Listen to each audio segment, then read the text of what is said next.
Edgar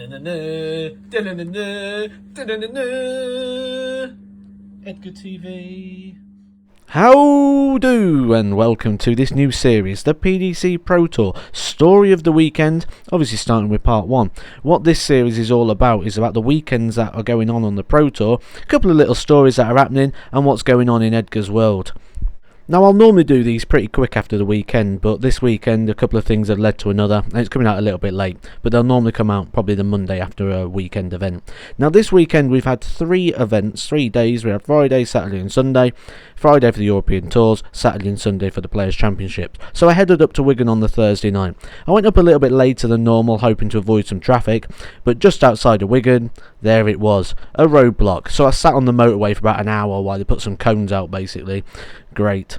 Got to the hotel a bit later than I wanted to, so needed to grab some food, so I looked at the menu, and in the little corner there it says 24-hour menu. If it has this little logo next to it, you can order it 24 hours a day. Fantastic. So I looked through the whole menu, and they had one thing: pizza.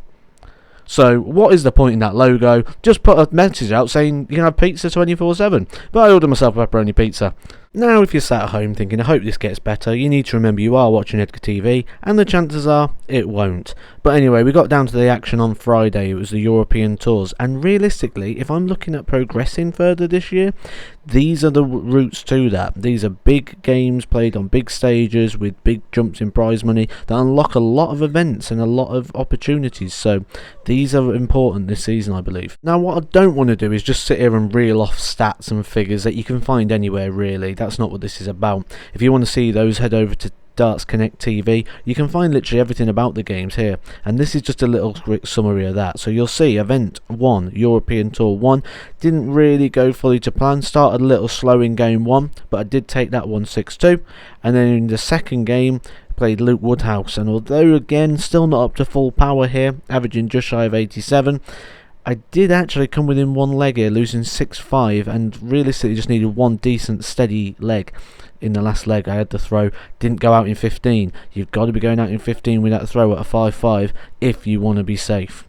Not to worry though, the thing with the PDC is you're never too far away from your next game, and I was minutes away from my next game actually, playing the jammy dodger James Wilson, and this was a strange game. I actually went 4-0 down with him running at about 105 average. Not much I could do, but then I started pulling it back and reeling it back, and the game got tighter and closer, and then it came down to leg 9. Against the throw, needed to break, and look at this leg. 60, 140, 131, and boom! The big fish 170 finished to break the throw. 5-5, me to throw first, and I took the match 6-5, running about a 95 something average, near enough a 96. Now with the Euro Tours, sometimes you have to win 2, sometimes you have to win 3. This was 2 for me, and it was Jeffrey Deswan that stood in my way of getting through to my first European Tour of the year.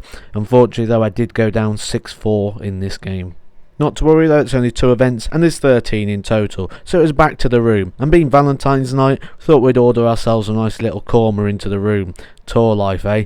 Valentine's evening, I'm sat on the edge of my bed, eating a korma with Ryan Searle on an ironing board. And like every week, Saturday comes, and this Saturday was different because this is the Pro Tour Saturday, event number 3. Now, this Saturday had a lot of little stories. The first one was me and Glenn actually drawing each other in the opening round. The odds of that, very slim, but it happened. And the game happened, Glenn taking it 6-3. Now this one was interesting though, 3-1 up, and Glenn gets distracted apparently by the heater and many other different things. You know what it's like when you're losing, everything's distracting you apparently. This is a man who was booed by 8,000 people just 2 days previous in his game versus Fallon Sherrock, and apparently the heater being on disturbed him, but you know, he got there, he got the win. Well, fair play to him. But, you know, Rocky didn't win every match, did he? You know, I think he lost to Apollo Creed first time out. Then he came back and beat him. So, wait for Edgar Durant too. The other good story coming out of Saturday was my roommate Ryan Searle picking up his first Pro Tour title. Played very well, beat Van Gerwen in the final. But a few rounds in, I noticed he was doing well, so I started putting some Love Heart chocolates on his bed. And I said I'll put a chocolate on his bed for every round he wins. But then he beat Glenn Durant, so I had to give him a chocolate and some rose petals. Then he won another game, so we got a chocolate and some love heart balloons, and it just kept going until I ran out of ideas and just kept adding chocolates and love heart balloons, and in the end ended up chucking on a pair of me pants, just like Tom Jones used to have the old bras thrown at him back in the day. Ryan won himself a pair of the Edgar's Undercrackers. So now you know the moral of the story. A chicken korma is the food of champions. Sunday rolls around and I spend a bit of time having a finishing game with the world youth champion Luke Humphries. And yes, I did say youth champion. You just got to ignore the beard and the fact that he's about nearly 30 years old. But yeah, the youth champion. This actually helped get me in good stead though for a game with the PDC world rank number 26 Darren Webster, my first round opponent, for which you can see I took a 6-3 win. Good close battle, took out a few good finishes at the right times, a nice little 120, and look at this for our last leg. Good darts, very happy with that. Good victory, 6-3. Next up was my seeded game where I drew Vincent van der Voort, a guy I've actually got the better of I think the last 3 times we've played. I've beat him 6-2 3 times in a row now. Not this time though, unfortunately, a 6-4 victory for Vincent. I missed a 130 finish, missing double 5 in leg 5. Vincent took out a 129 to break, and that was it. That was the only break of the game, and he took this 6-4.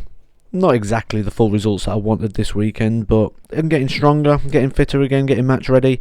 These are the first games I've played since the World Championships last year, so it's just took me a little bit longer than I expected to get going again, but I think we're up and running now, and next weekend we're back in Wigan again for Players' Championships events 5 and 6.